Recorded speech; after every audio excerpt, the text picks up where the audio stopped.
I am Angelique, a 68-year-old widow living in my quiet suburban Connecticut home. My son Thomas moved back in with me after his job relocation last year. Cooking has always been my love language for my family, a tradition I maintained even after my husband passed. Never did I imagine that my unsalted soup would trigger such violence from my own flesh and blood. Now I carefully apply makeup to hide the bruises while rehearsing the lies he wants me to tell. Where are you watching from today? Go ahead and hit that subscribe button if you want to hear more stories about family dynamics, healing from trauma, and finding strength when you least expect it. Before the incident that changed everything, my life had settled into a comfortable routine. My husband Gerald passed away 5 years ago from a sudden heart attack. We had been married for 43 years, and his absence left a void that seemed impossible to fill. Our colonial-style house with 4 bedrooms suddenly felt enormous without his booming laugh echoing through the hallways. The first year after his death, I barely left my bedroom. The grief counselor called it complicated bereavement, but I just called it heartbreak. Thomas was our only child, born when I was 26, after years of trying. From the beginning, he was intelligent and driven. He excelled in school, always bringing home perfect report cards and trophies from academic competitions. Gerald and I were so proud when he graduated from Cornell with a business degree. His early career was marked by rapid promotions at a financial consulting firm in Boston. He married Sophia, a kind pediatric nurse, and they seemed to have the perfect life in their elegant brownstone. Then 8 months ago, Thomas called with unexpected news. His company had downsized, eliminating his entire department. At 42, he found himself unexpectedly unemployed. After weeks of job hunting, he secured a position with a promising firm in Hartford, just 30 minutes from my home. The catch was that he needed somewhere to stay temporarily while getting established. When Thomas asked if he could move back home, I was secretly delighted. The house had been too quiet for too long. Sophia would stay behind temporarily to sell their Boston home before joining us in Connecticut. It seemed like the perfect arrangement. Looking back, I should have noticed the changes in Thomas sooner. The brilliant, ambitious boy who left for college had gradually transformed into someone I barely recognized. His confidence had morphed into arrogance. His determination had hardened into inflexibility. The occasional phone calls over the years had grown shorter, more perfunctory, with Thomas constantly checking his watch or glancing at his phone. The first weeks after he moved in were pleasant enough. I prepared his favorite meals, and we fell into a comfortable routine. Thomas would leave for work early, briefcase in hand, looking every inch the successful executive. In the evenings, we would eat dinner together, and he would tell me about his new colleagues and the challenges of learning a new corporate culture. But small cracks began appearing in our harmonious arrangement. Thomas would comment on the way I loaded the dishwasher. He would point out dust on the bookshelves or fingerprints on the glass coffee table. At first, the criticism was gentle, almost teasing. My meatloaf was good, but not quite like he remembered. The windows needed cleaning. The guest bathroom towels were faded and should be replaced before Sophia arrived. Each comment was delivered with a smile, but the message was clear: nothing I did was quite good enough. I made excuses for him. The new job was stressful. He missed Sophia. He had been used to a certain standard of living in Boston that my widow's lifestyle couldn't match. I told myself that once he settled in, once Sophia joined us, things would improve. Our phone calls with Sophia became less frequent. Thomas always had reasons why they needed to be rescheduled or cut short. When I asked about the house sale, he would wave away my questions, saying it was complicated and I wouldn't understand the real estate market. Something felt off, but I couldn't quite put my finger on it. As weeks passed, Thomas became increasingly critical of my cooking. The pasta was overcooked, the chicken was dry, the vegetables were bland. I started spending more time in the kitchen consulting cookbooks and watching culinary shows, determined to please my son. I even ordered expensive spices online, hoping to impress him with new flavors. One evening, after I had prepared a roast that he barely touched, Thomas looked up from his phone and said, "My palate has become more sophisticated since I left home, Mom. Not everyone can appreciate good food." The comment stung, but I smiled and cleared his plate. As I stood at the sink washing dishes, I remembered how Thomas had always cleaned his plate as a child, often asking for seconds. What had happened to that boy? And why was I so desperate for his approval? Still, I kept trying. I convinced myself that food was our connection, that if I could just cook the perfect meal, the son I remembered would return. Looking back, I realize I was setting the table for disaster, one carefully prepared dish at a time. The day before the soup incident began like any other Tuesday. I woke early, made coffee, and set out a light breakfast for Thomas. He emerged from his room precisely at 6:30, dressed in his charcoal gray suit, with the blue tie I had given him last Christmas. "Mom, I have news," he announced, accepting the cup of coffee I offered. "They love me at work. Johnson is stepping down as department head and they want me to take over. Just 3 months in, and I am already getting promoted." "That is wonderful, Thomas," I exclaimed, genuinely happy for him. "Your father would have been so proud." A flash of something dark crossed his face at the mention of Gerald, but it disappeared so quickly I thought I had imagined it. "We need to celebrate," I continued already, mentally planning a special dinner. "How about your favorite pot roast tonight?" Thomas checked his watch, a nervous habit he had developed over the years. "Actually, I was thinking of something bigger. I have invited Mr. Jackson, the CEO, to dinner next week, Thursday at 7. He wants to meet the man he is fast-tracking through the company." I nearly dropped the coffee pot. "Your boss." Here I glanced around the kitchen with its outdated cabinets and worn countertops. The dining room had not been used for a formal dinner since Gerald died. "Thomas, I am not sure I can put together a dinner party worthy of a CEO." He dismissed my concerns with a wave of his hand. "It will be fine. Just make sure everything is perfect. This dinner could cement my position in the company. Mr. Jackson is old school. He believes you can tell a lot about a man by his home and his family." "But I do not know what kind of food he likes," I protested, "and the house needs so much work before we could entertain someone so important." Thomas set down his coffee cup with a sharp click against the saucer. "Mom, this is important to me. I need you to step up. No excuses. I will email you a menu. Just follow it exactly. And clean this place up. It looks like an old lady lives here." The comment hurt more than I wanted to admit. I had let some things go after Gerald died, true, but was my home really that embarrassing? Before I could respond, Thomas was checking his text messages. "I will need my blue suit dry cleaned. And polish the silver candlesticks. Do we still have that good tablecloth, the white one with the embroidery? And the china needs to be washed. It has probably collected dust since you last used it." Each request felt like a tiny paper cut, individually insignificant but painful in their accumulation. "I have kept everything in good condition, Thomas. The china is stored properly. I am not completely helpless, you know." He looked up from his phone, seeming genuinely surprised by my mild pushback. "I know you are not helpless, Mom. I just need this to be flawless. This dinner could determine my entire future at the company." I softened, immediately feeling guilty for my momentary resistance. Of course I would help my son advance his career. Wasn't that what mothers did, support their children's dreams? If a perfect dinner would help Thomas succeed, then a perfect dinner he would have. Thomas left for work and I spent the morning making lists. Menu options, cleaning tasks, items to purchase.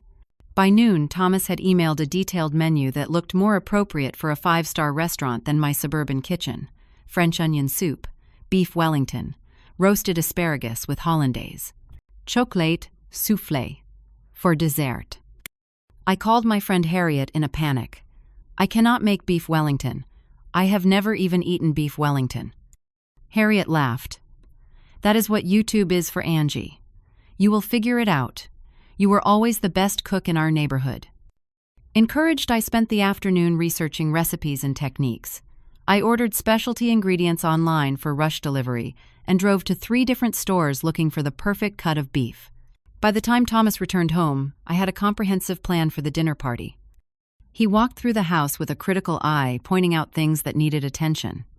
The living room drapes should be cleaned. The hallway needed repainting. The guest bathroom fixtures were outdated. Each observation made me feel increasingly inadequate. "Let me see the menu you have planned," he said, sitting at the kitchen table while I prepared a simple pasta dinner. I showed him my notes and the recipes I had selected. He frowned at my careful handwriting. "This is all wrong. The soup needs to be served in individual crocks, not in bowls. And we need better wine glasses. These look like something from a yard sale." "They were a wedding gift," I said quietly. Thomas continued as if he had not heard me. And the dessert should be individual soufflés, not one large one. Mr. Jackson appreciates attention to detail. I will do my best, I promised, trying to hide my growing anxiety. Thomas stayed up late that night, pointing out areas of the house that needed cleaning. The baseboards were dusty. The windows had smudges. The silver needed another polishing. By the time he finally went to bed, it was past midnight and I was exhausted. As I lay in bed staring at the ceiling, I wondered when my son had become so demanding, so critical. This was not the boy I had raised, the young man who had always been considerate and kind. This Thomas was a stranger, someone whose approval I desperately sought, but never seemed to earn. Despite my exhaustion, sleep eluded me. I worried about the upcoming dinner, about failing Thomas, about disappointing this mysterious Mr. Jackson, who suddenly held such power over our lives. Eventually, I drifted into an uneasy sleep, dreaming of endless tables that needed setting and food that would never cook properly. The morning of what I now think of as the soup incident, I woke before dawn. Sleep had been fitful, plagued by anxiety dreams about the upcoming dinner with Mr. Jackson. I decided to use the day to practice making French onion soup, one of the more challenging items on Thomas's approved menu. The kitchen was quiet and peaceful in the early morning light. I assembled my ingredients: methodically sweet onions, beef broth, fresh thyme from my garden, a good quality Gruyere cheese. Cooking had always been my sanctuary, the place where I felt most confident and capable. Even after Thomas's recent criticisms, I still found solace in the familiar rhythms of chopping, stirring, and tasting. I took my time with the onions, slicing them paper thin and caramelizing them slowly over low heat until they turned a rich golden brown. The process took nearly an hour, but I knew this patient attention was the foundation of a good French onion soup. The aroma filled the kitchen, rich and sweet, bringing back memories of the cooking classes Gerald and I had taken in our 50s, our empty nest hobby that had brought us so much joy. By noon, the soup was simmering gently on the stove. I made a mental note to add salt just before serving, as I had read that salting too early could make the soup bitter. I wanted everything to be perfect for my practice run. Thomas had texted that he would be home early around 4, giving us plenty of time for dinner before his evening conference call. I spent the afternoon cleaning, still trying to address all the flaws he had pointed out the night before. My knees ached from scrubbing baseboards, and my shoulders were tight from reaching to dust the crown molding. At 68, these tasks were not as easy as they once had been, but I was determined to meet Thomas's standards. At 4:30, I heard his key in the lock. Taking a deep breath, I straightened my apron and prepared to greet him with a smile. One look at his face told me something was wrong. His jaw was tight, his eyes hard. "Bad day at work?" I asked cautiously. He loosened his tie with a sharp tug. "Just office politics. Nothing I cannot handle. Is dinner ready? I am starving." I led him to the dining room where I had set the table with care. The good china crystal water glasses, cloth napkins. The soup tureen was the centerpiece, steaming gently when I removed the lid. "I practiced the French onion soup for next week," I explained, ladling a generous portion into his bowl. "I want to get it just right for Mr. Jackson." Thomas nodded absently, checking his phone one last time before setting it aside. At least that small courtesy remained from his upbringing. "The soup does smell good," he admitted. I beamed at the faint praise, serving myself a smaller portion before taking my seat across from him. I watched anxiously as he took his first spoonful, waiting for his verdict. His face changed immediately. Something flashed in his eyes that I had never seen before. Something cold and dangerous. He set his spoon down with exaggerated care. "Is this a joke?" he asked, his voice dangerously quiet. I frowned, confused. "I do not understand. Is something wrong with the soup?" "Something wrong?" Thomas's voice rose slightly. "It is completely bland. Did you forget the salt entirely?" My hand flew to my mouth. Oh, I was waiting to add the salt at the end, right before serving. I read that it preserves the flavor better that way. I must have forgotten in my rush to get dinner on the table. "I am so sorry, Thomas. Let me fix it right away." I reached for his bowl, but he pulled it away from my grasp. "This is exactly what I am talking about, Mom. You cannot even make a simple soup correctly. How are you going to prepare an entire dinner for my boss?" I felt a flush of embarrassment creep up my neck. "It is just salt, Thomas. An easy fix. No need to overreact." The wrong thing to say. His face darkened and he pushed back from the table abruptly. Overreact. Do you have any idea what is at stake here?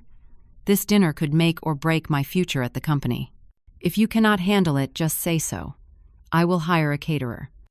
I will handle it fine, I insisted, stung by his lack of faith. It was one mistake easily corrected. Thomas picked up his soup bowl. One mistake becomes many when you are careless. He stood bowl in hand, looming over me. I have worked too hard to have my mother's incompetence ruin everything. Before I could respond, he tipped the bowl, dumping the soup onto the table. The dark liquid spread across the white tablecloth, dripping onto the hardwood floor I had polished that morning. I gasped, jumping up to avoid the spreading puddle. Thomas, what are you doing? Making a point, he said coldly. You need to take this seriously. I hurried to the kitchen for a cloth, my hands trembling. When I returned, Thomas was still standing by the table, watching the soup soak into the antique tablecloth that had been my grandmother's. As I began blotting at the spill, he continued his tirade. You have been nothing but a burden since I moved back. The house is a mess. You cannot cook properly. You embarrass me with your outdated ways. How am I supposed to impress Mr. Jackson in these conditions? Each word felt like a physical blow. I had spent weeks trying to please him, exhausting myself with cleaning and cooking, walking on eggshells to avoid his criticism. And still, it was not enough. I am doing my best, Thomas, I said, my voice small as I knelt to wipe the floor. Your best is pathetic, he spat. Gerald always coddled you, made excuses for your mediocrity. The mention of my late husband sent a surge of anger through me. I straightened up, cloth in hand. Do not bring your father into this. He would be ashamed of how you are speaking to me right now.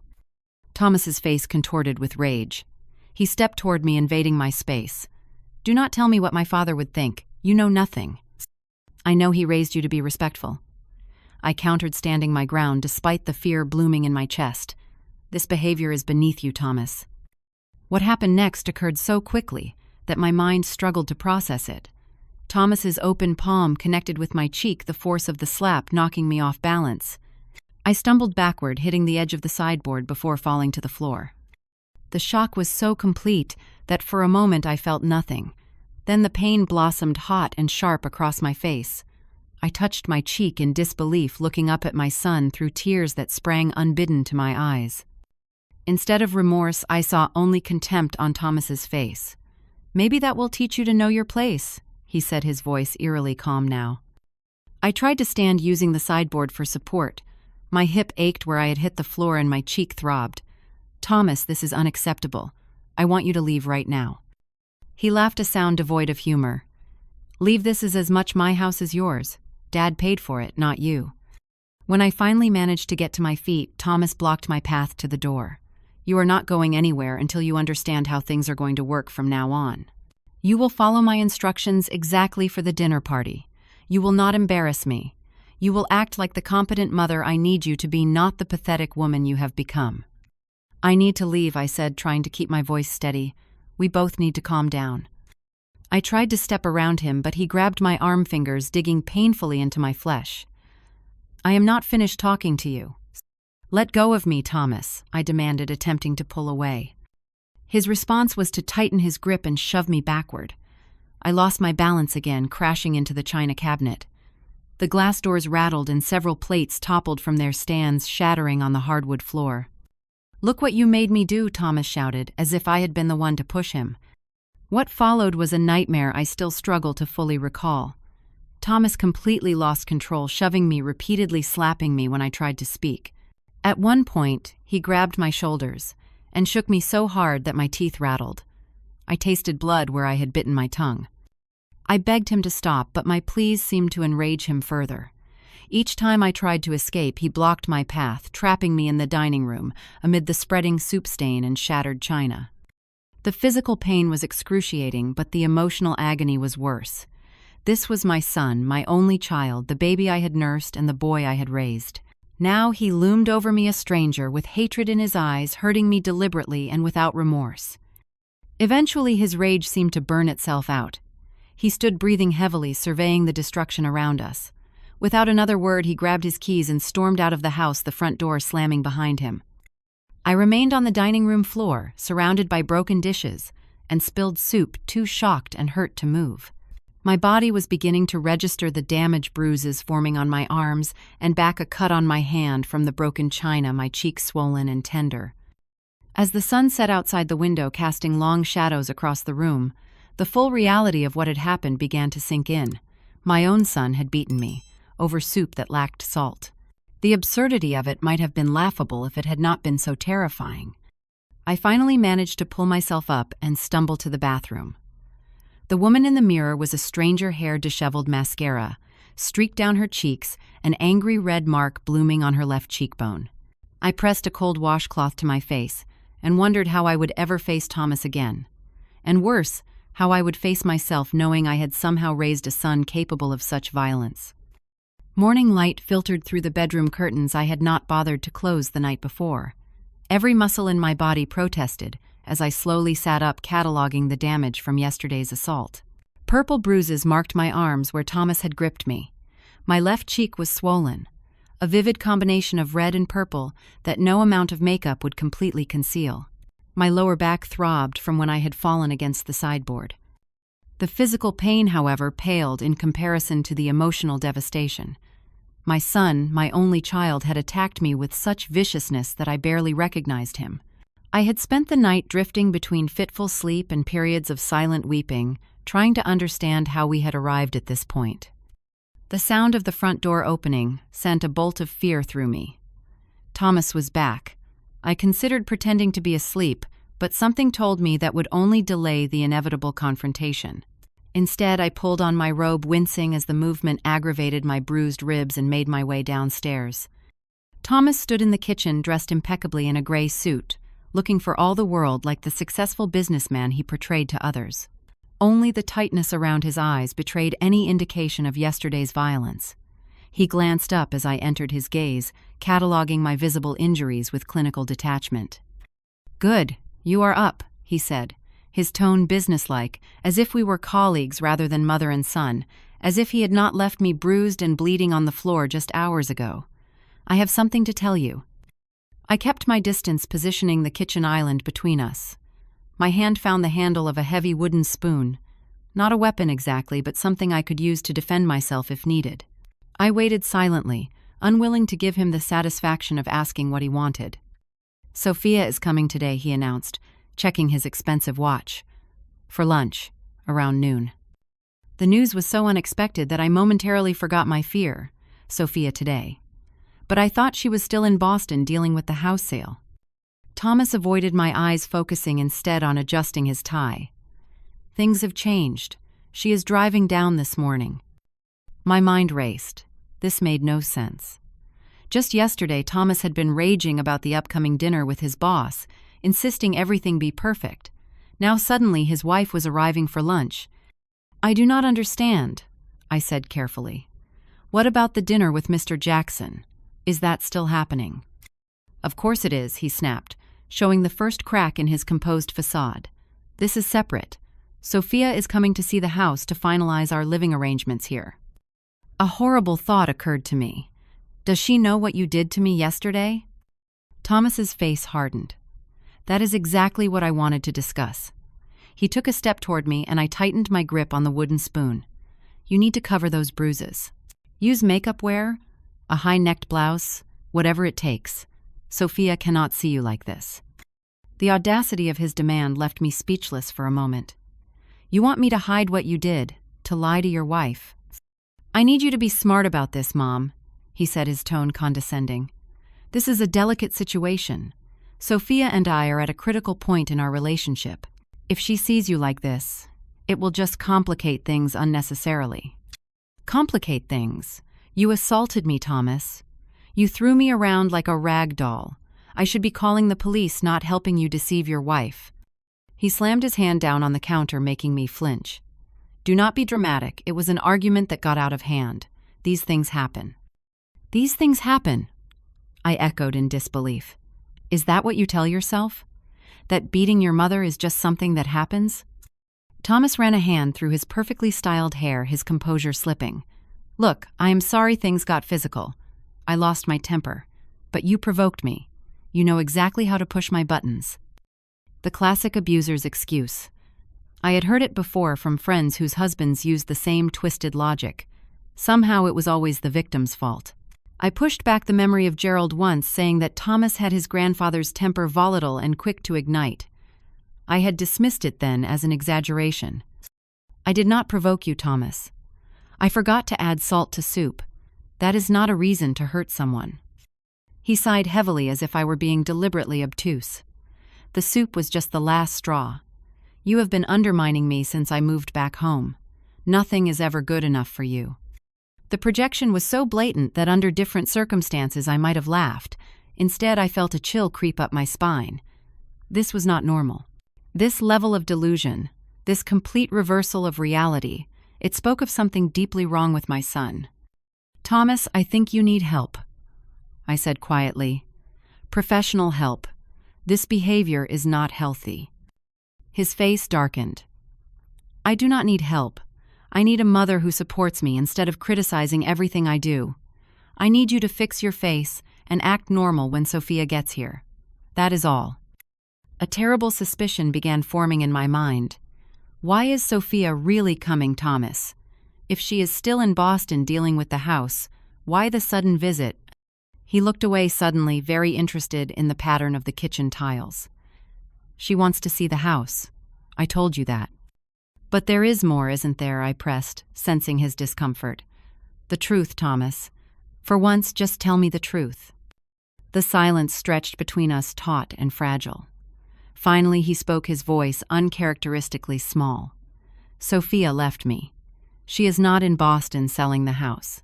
She left 3 months ago." The revelation hit me like a physical blow. "Left you? Why? What happened?" Thomas paced the kitchen, agitation evident in every movement. "She overreacted to a situation, just like you are doing now. We had an argument. Things got heated. She threatened to call the police. Can you believe that? Her own husband." My blood ran cold as the pieces fell into place. "Did you hurt her too, Thomas? Did you hit your wife?"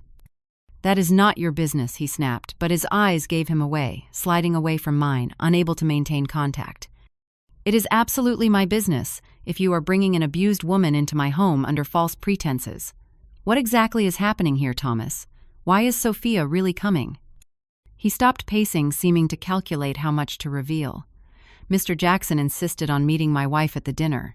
He is old-fashioned that way, believes family stability reflects leadership ability. I had to tell him I was married. I had no choice." "So you lied to your boss," I stated flatly, "and now you need Sophia to play along." "I did not lie," he insisted. "I am still married. Legally, anyway. The divorce is not final." Each revelation was worse than the last. I felt like I was seeing my son clearly for the first time in years, and the image was horrifying.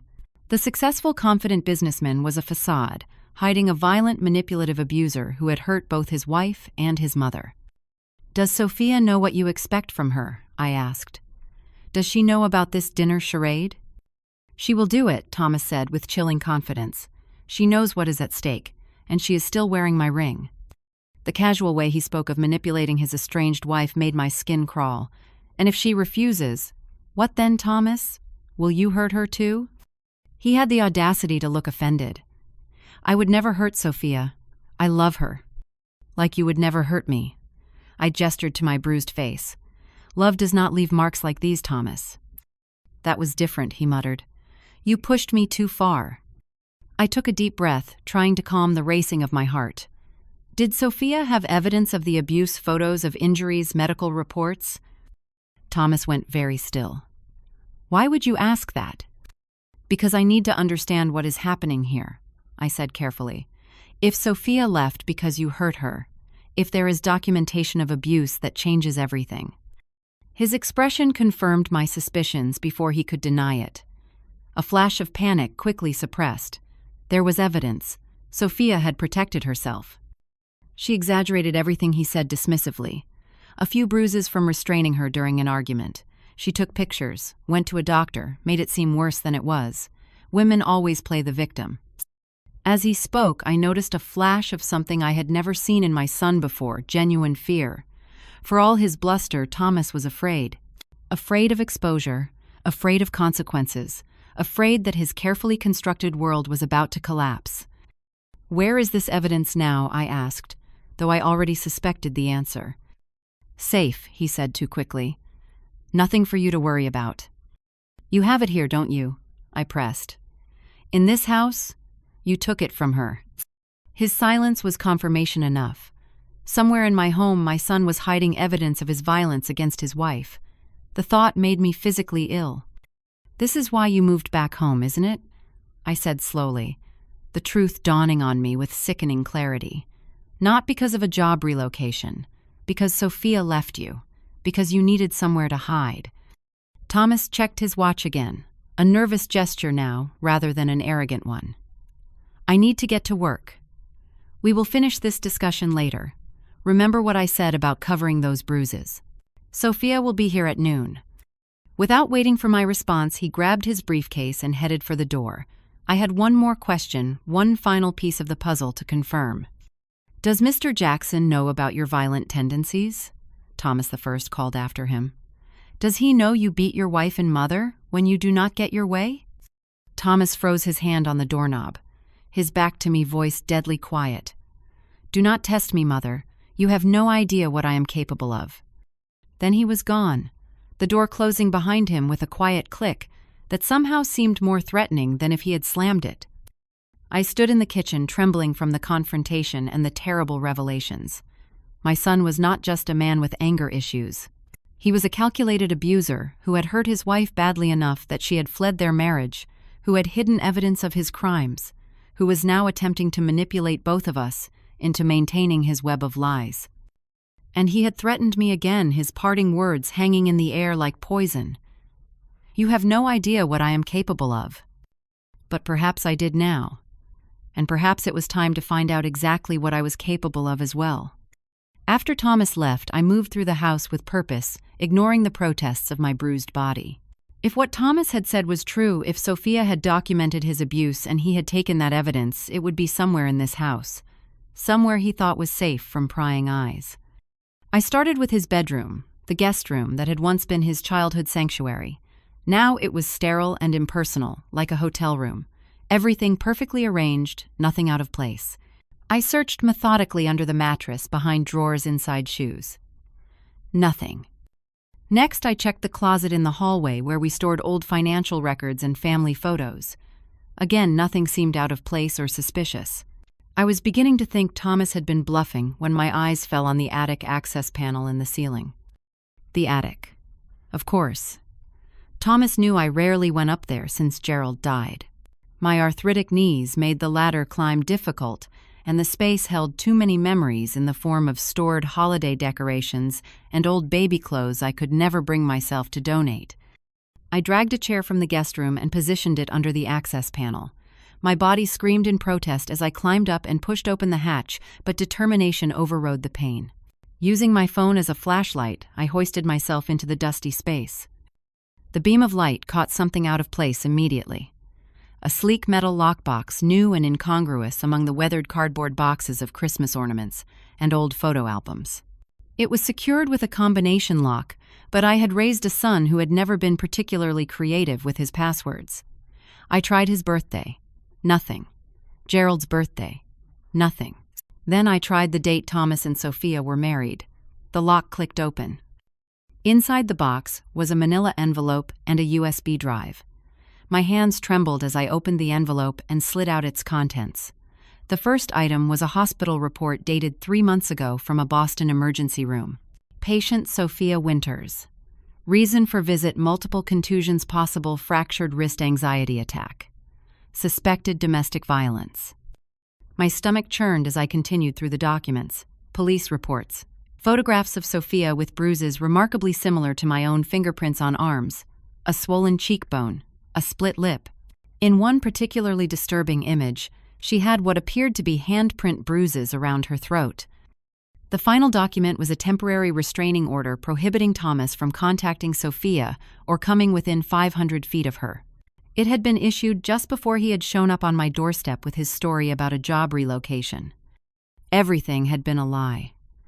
The job in Hartford might be real, But the circumstances that brought Thomas back to my home were far darker than I had imagined. He had not just hurt Sophia, he had terrorized her to the point that she had fled their home and sought legal protection. And now he was trying to lure her back, using this dinner with his boss as leverage. I did not know what hold he still had over Sophia that would make her agree to such a meeting, but I was determined to break it. I carefully photographed each document with my phone, making sure the images were clear and legible. Then I replaced everything exactly as I had found it and made my way back down the ladder, wincing with each movement. Back in the kitchen, I stared at my phone, gathering my courage. I had no way to contact Sophia directly. Thomas had made sure of that by controlling all communication.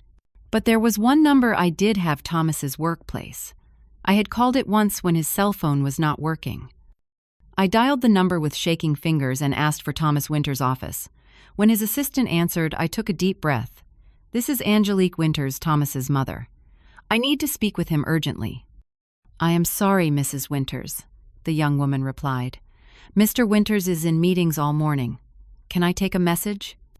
"Actually," I said, making a split-second decision, "I need to reach his wife, Sophia. It is an emergency concerning the family. Do you have a contact number for her?" There was a pause. "Then I believe Mr. Jackson's assistant might have that information, since Mrs. Winters is expected for the dinner tomorrow night.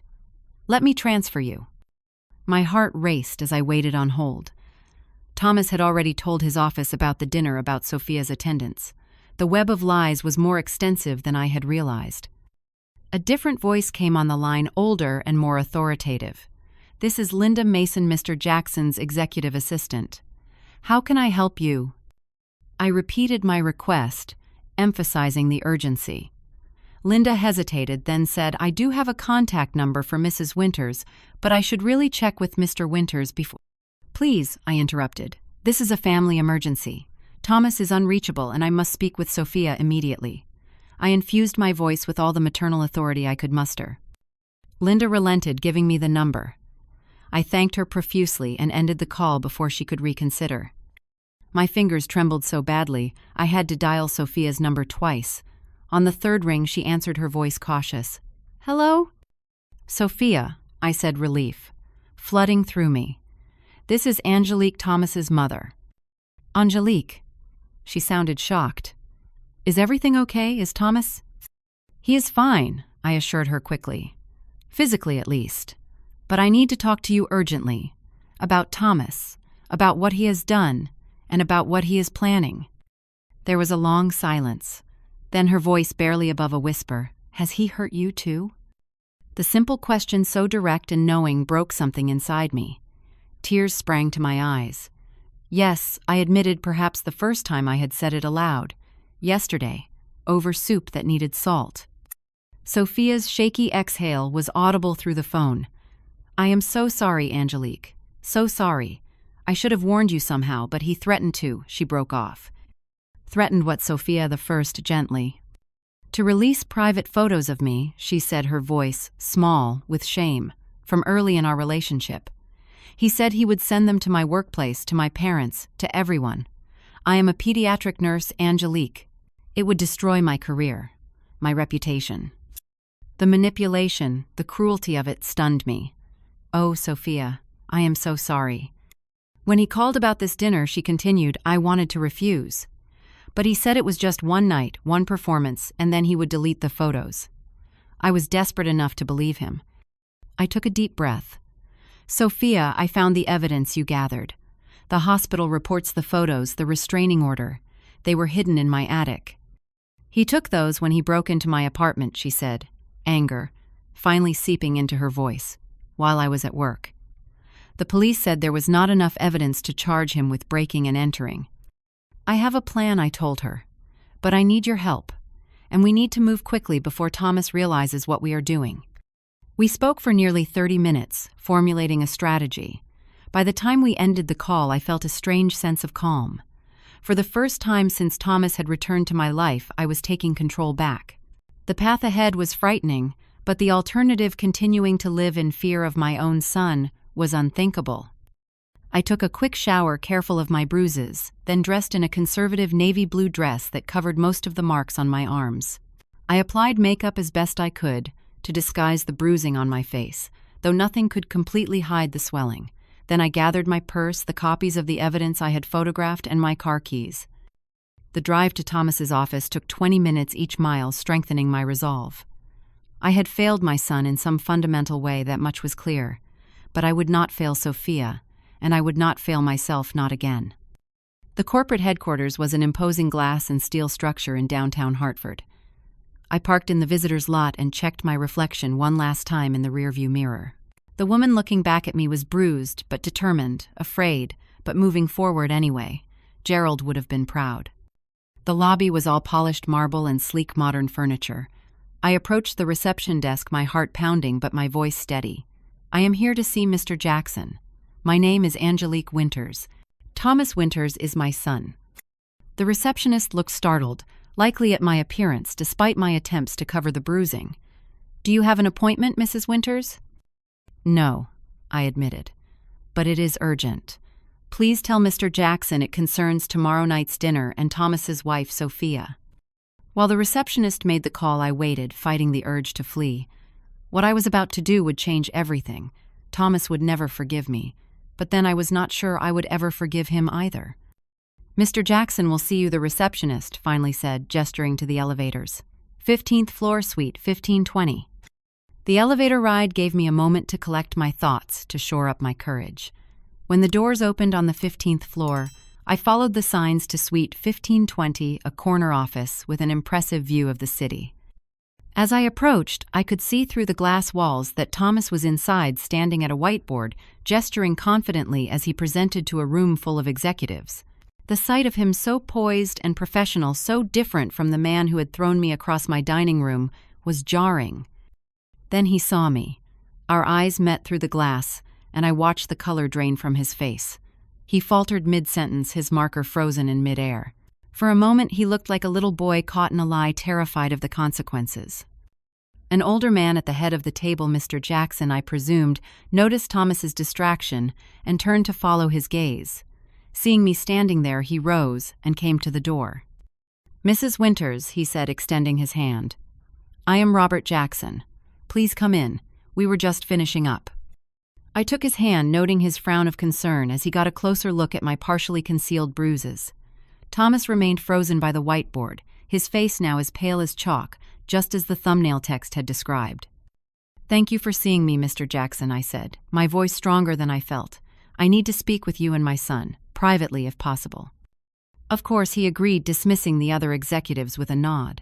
As they filed out, some casting curious glances my way, Thomas finally moved, setting down his marker with a deliberate motion that betrayed his tension. When the room was empty except for the three of us, Mr. Jackson gestured to the conference table. "Please have a seat, Mrs. Winters. What can I do for you today?" Thomas found his voice at last. "Mom, what are you doing here? Is everything all right at home?"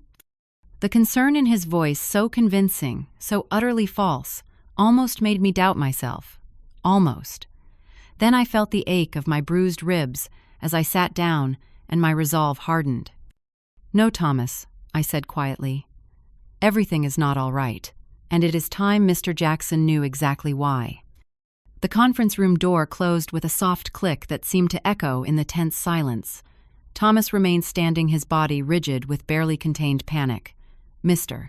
Jackson sat at the head of the table, his expression carefully neutral, but his eyes sharp and assessing. I placed my phone on the table screen, up the photos of my bruises, and Sophia's documentation clearly visible.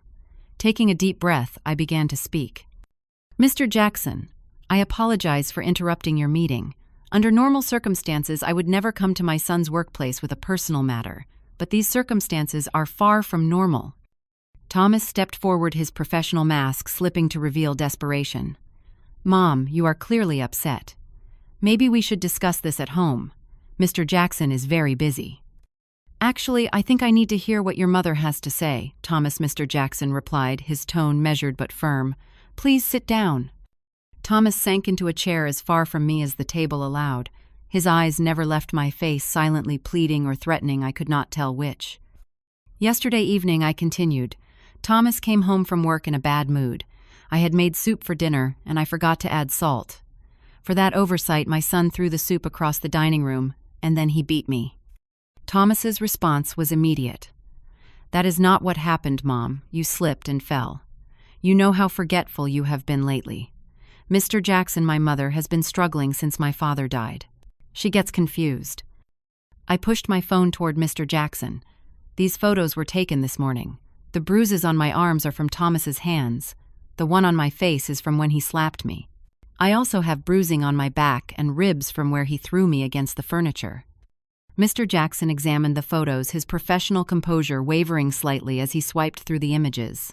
"I am very sorry, Mrs. Winters," he said finally, his voice gentler than before. "No one should ever experience this kind of treatment, especially not from family." "She is exaggerating." Thomas insisted, his voice taking on a pleading quality I had never heard before. "We had an argument, yes. Things got heated, but I would never intentionally hurt my mother." I looked directly at my son, meeting his eyes without flinching. "That is a lie, Thomas, and we both know it. Just like you lied about why you moved back home. Just like you lied about Sophia selling your house in Boston." At the mention of Sophia, Thomas went very still.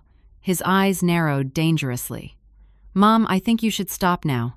You do not know what you are talking about." "I know exactly what I am talking about," I countered, refusing to be intimidated. "I know that Sophia left you 3 months ago because you abused her. I know she has a restraining order against you. I know you stole evidence of that abuse and hid it in my attic. And I know you have been blackmailing her to attend a dinner with your boss using private photos as leverage." Mr. Jackson's expression had grown increasingly grave as I spoke. "Thomas," he said, turning to my son, "is this true?" "Of course not," Thomas exploded, slamming his hand on the table. "She is making this all up. She is a lonely old woman desperate for attention." I swiped to the next set of photos on my phone, the ones I had taken of Sophia's documentation, hospital reports, police statements, the restraining order, the evidence Thomas thought was safely hidden away. "I am not making anything up," I said quietly. "I found these documents this morning after Thomas left for work. They were hidden in a lockbox in my attic." As Mr. Jackson leaned forward to examine this new evidence, the conference room door opened. Sophia stood in the doorway, pale, but composed, her eyes meeting mine briefly before focusing on Thomas. The shock of seeing his estranged wife rendered Thomas momentarily speechless. "Sophia," he finally managed, half rising from his chair. "What are you doing here?" "I called her," I explained. "After I found the evidence, she arrived early for our meeting." Thomas's confusion quickly morphed into rage. "You had no right. This is my life, my career you are destroying." "You destroyed it yourself, Thomas," Sophia said, her voice surprisingly steady as she took a seat beside me. "When you chose violence over respect. When you thought you could control and intimidate the people who loved you most." Mr. Jackson cleared his throat, clearly uncomfortable, but maintaining his professional demeanor. "Thomas, these are very serious allegations. If what your mother and wife are saying is true—" "It is not true," Thomas shouted, his carefully constructed facade crumbling completely. "They are conspiring against me. Can't you see that?" Mr. Jackson held up a hand. "Lower your voice, Thomas. I understand this is upsetting, but your reaction is concerning." Sophia reached into her purse and withdrew a flash drive, placing it on the table. "I have copies of all the documentation Angelique found, plus additional evidence that Thomas did not manage to steal. Voice recordings of threats, text messages, emails where he admits to hitting me, and promises it will never happen again." Thomas lunged across the table, reaching for the flash drive, but Mr. Jackson was quicker, securing it in his pocket. "Sit down, Thomas," he ordered, his voice carrying the unmistakable authority of a CEO accustomed to being obeyed. "Now." To my surprise, Thomas complied, collapsing back into his chair. His face had taken on a sickly pallor and sweat beaded on his forehead. It was as if he suddenly realized the seriousness of his situation, the depth of the hole he had dug for himself. Mr. Jackson turned to me, his expression grave but kind. "Mrs. Winters, what is it you want to happen here?" The question caught me off guard. What did I want? Justice, certainly. Safety for myself and Sophia, but also in some way I could barely acknowledge I wanted help for my son. The little boy I had raised was still in there, somewhere buried beneath layers of rage and entitlement. "I want Thomas to face consequences for his actions," I said slowly. "I want him to get the help he needs before he hurts someone else or before these episodes escalate further. And I want Sophia to be safe from his threats and manipulation." Mr. Jackson nodded thoughtfully. "Sophia, do you share these wishes?" She hesitated, then nodded. "I do not want to destroy Thomas's life. I just want him to understand that his behavior is unacceptable and to get professional help. And yes, I want the threats to stop. I want my life back." Throughout this exchange, Thomas had grown increasingly agitated, fidgeting in his chair, his breathing rapid and shallow. When he finally spoke, his voice was barely controlled. "This is ridiculous. You cannot believe them over me. I am your most valuable employee." Mr. Jackson's expression hardened. "Thomas, our company has a strict zero-tolerance policy for domestic violence. You know this. It was part of your onboarding documentation. Had you disclosed this restraining order during the hiring process, you would not have been eligible for employment with us." Thomas blanched. "The restraining order is temporary. It is nothing but a misunderstanding." "A misunderstanding that led to hospital visits," Mr. Jackson asked pointedly. "A misunderstanding that you concealed during your background check. A misunderstanding that you are continuing right now by attempting to coerce your wife into attending a dinner under false pretenses." Thomas had no answer for that. He stared at the table, his entire body vibrating with tension. Mr. Jackson pressed the intercom button on the conference phone. "Linda, please ask security to come to the main conference room and contact legal. We need someone here immediately." Thomas's head snapped up. "You cannot be serious. You are firing me over unproven allegations." "I am suspending you pending an investigation," Mr. Jackson clarified.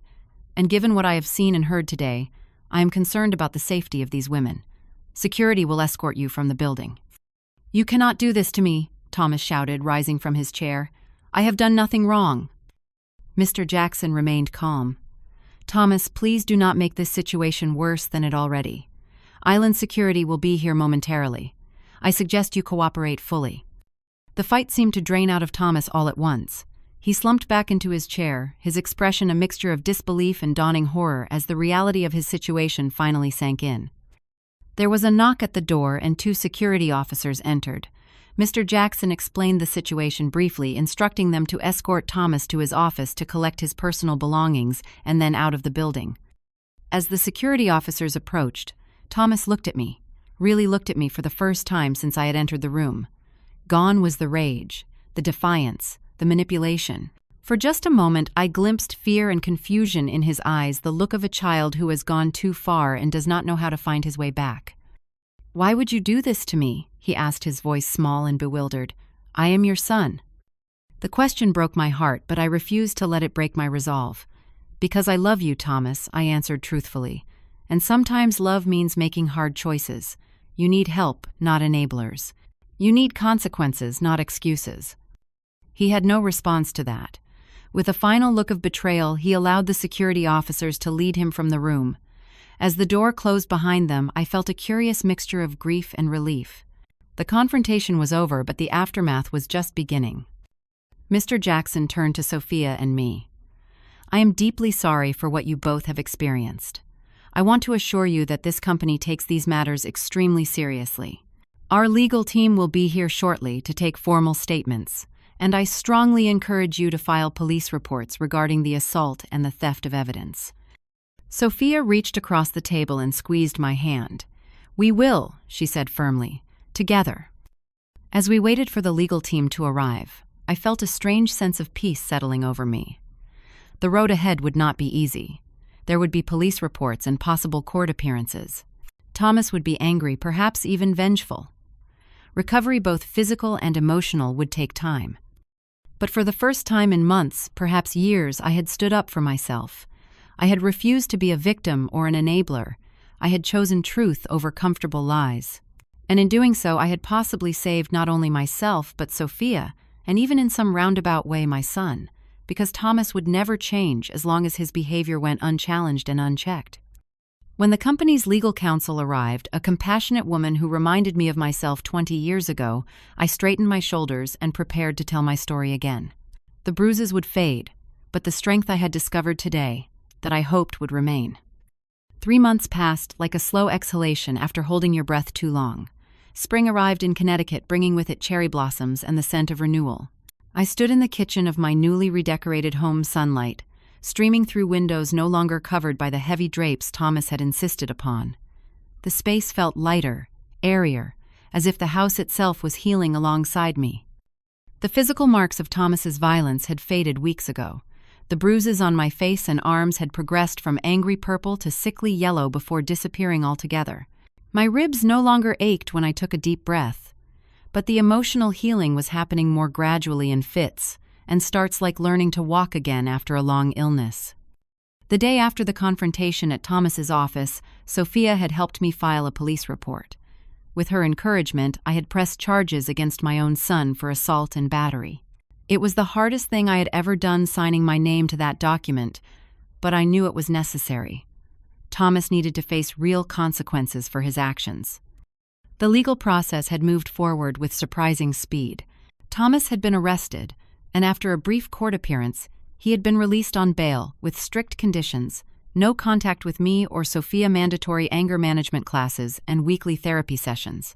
His employment with Mr. Jackson's company had been officially terminated following their internal investigation. In the beginning, I had been consumed by guilt and second-guessing. Had I done the right thing? Was I a terrible mother for turning my son over to the authorities? But my support group for families of people with anger issues had helped me see the situation more clearly. As Margaret, our group leader, often reminded us, "You did not cause the abuse. You cannot control it. And you cannot cure it without professional help." Every Tuesday evening, I joined a circle of men and women whose loved ones had similar issues. We shared our stories, our pain, our small victories. Some were parents like me. Others were siblings or adult children of people struggling with rage and violence. All of us were learning the delicate balance between supporting our loved ones and enabling destructive behavior. Sophia had become an unexpected source of strength and friendship. Initially bound by our shared trauma, our relationship had evolved into something genuine and nurturing. She had found a new nursing position at a clinic in New Haven and had rented a small apartment nearby. We met for coffee every Sunday, sometimes talking about Thomas, but more often discussing our own lives' interests and dreams. The sprawling family home where Thomas had attacked me had felt increasingly oppressive in the weeks following the incident. Every corner held memories both good and painful. After much consideration, I had decided to sell it and downsize to a bright 2-bedroom cottage closer to town. The move had been liberating, a physical manifestation of my emotional fresh start. The cottage came with a small garden that I had thrown myself into tending. Gardening had become a form of therapy, the physical labor and connection to growing things, helping to ground me when anxiety threatened to take hold. My new neighbors, a retired couple named the Pearsons, had welcomed me warmly, inviting me to their weekly card games and introducing me to their extended circle of friends. Slowly, I had begun reconnecting with old friends I had withdrawn from during Thomas's time in my home. Harriet and I now had a standing lunch date every Thursday. My book club had welcomed me back with open arms. I had even started volunteering at the local domestic violence center, using my experience to help others navigate similar situations. Through all of this, Thomas had remained a complicated presence in my thoughts, though absent from my daily life. The court-ordered no-contact provision meant that any communication had to go through our respective lawyers. At first, his messages had been angry and accusatory. I had betrayed him. I had ruined his life. I had chosen a stranger, Mr. Jackson, over my own son. But as the weeks of therapy accumulated, his tone had gradually shifted. The first letter of apology had arrived about 6 weeks after the incident.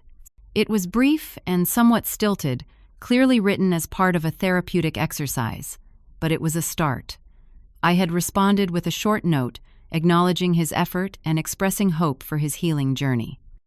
Subsequent letters had shown increasing insight and genuine remorse. Thomas was beginning to recognize the patterns of behavior that had led to his violence. He was exploring the roots of his anger, tracing it back to unresolved issues from his youth, and the pressure he had always felt to be perfect. He was learning healthier ways to manage stress and express emotions. His therapist had reached out asking if I would consider participating in a family session once Thomas had made sufficient progress. I had agreed with the stipulation that it would take place in the therapist's office with appropriate safeguards in place. That first meeting was scheduled for next month, and while I felt apprehensive, I also harbored a cautious hope. Recovery was not linear, neither mine nor Thomas's. There were good days when I felt strong, and certain when the future seemed full of possibilities. There were also difficult days when fear and doubt crept back in, when I questioned every decision, when the memory of violence sent me spiraling into anxiety. But overall, the trajectory was upward toward healing and a new understanding of myself. One unexpected outcome of this painful journey had been finding my voice. I had spent so many years being a wife and mother, defining myself in relation to others, that I had almost forgotten how to stand alone, how to speak my truth without apology. Now at 68, I was rediscovering myself, peeling away layers of accommodation and people-pleasing to reveal the strong core that had been there all along. The volunteer work at the Domestic Violence Center had been particularly transformative. Sharing my story with women who were still in the midst of their own crises gave purpose to my pain. Each time I spoke about my experience, the power of the memory diminished slightly. Each time someone drew strength from my journey, my own resolve was reinforced. Thomas's path was more complicated. The legal consequences of his actions were serious. Besides losing his job and facing criminal charges, he was dealing with the divorce proceedings Sophia had initiated. His future was uncertain, his reputation damaged. But for perhaps the first time in his adult life, he was confronting his demons instead of projecting them onto others. That at least was progress.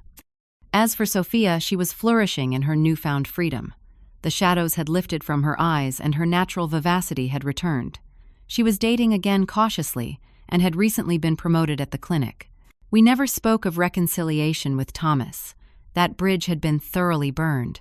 But she harbored no ill will toward him, only a desire that he find the help he needed. Today was a milestone of sorts. I was hosting a small gathering at my new home, the first time I had entertained since the incident. Nothing elaborate, just a casual lunch for Harriet, Sophia, and 2 women from my support group. I had spent the morning cooking not from anxiety or a need to please, but from the simple joy of creating something to share. The soup simmering on the stove was a French onion, the same recipe that had triggered Thomas's rage that fateful evening. Making it had been a deliberate choice, a reclaiming of something that had been tainted by violence. This time I had added salt, with a generous hand, smiling at the small act of defiance. As I set the table with my new dishes, bright, cheerful pottery that bore no resemblance to the formal china Thomas had smashed, I reflected on the strange path that had led me here. How odd that an act of violence, terrible as it was, had ultimately opened the door to a more authentic life. How surprising that in losing my son, at least temporarily, I had found myself. The doorbell rang, announcing my first guest. Before answering, I paused to consider what I had learned these past months, the wisdom earned through pain and perseverance. I had learned that love without boundaries is not really love at all, but a form of mutual destruction. I had learned that enabling harmful behavior out of fear or misplaced loyalty helps no one, least of all the person you are trying to protect. I had learned that it is never too late to change the course of your life, to demand respect, to rewrite your story. Most importantly, I had learned that broken relationships, like broken bones, sometimes need to be reset properly before they can heal. The process is painful but necessary for true recovery. As I opened the door to greet Harriet, I felt a sense of peace wash over me. The future remained uncertain. My relationship with Thomas might never fully recover, or it might eventually transform into something new and healthier. But whatever came next, I would face it with the strength and wisdom I had discovered in myself, a 68-year-old woman who had finally learned to stand firm in her own truth. Before you leave today, I would love to hear if you have ever had to make a difficult decision that ultimately led to healing. Have you ever had to set boundaries with someone you love? How did you find the strength to do what was necessary rather than what was comfortable? Please share your thoughts in the comments below, and if this story resonated with you, consider hitting that subscribe button and sharing it with someone who might need to hear this message. Thank you for listening to my journey, And remember, sometimes the hardest choices lead to the most profound healing. Until next time, take care of yourselves and each other.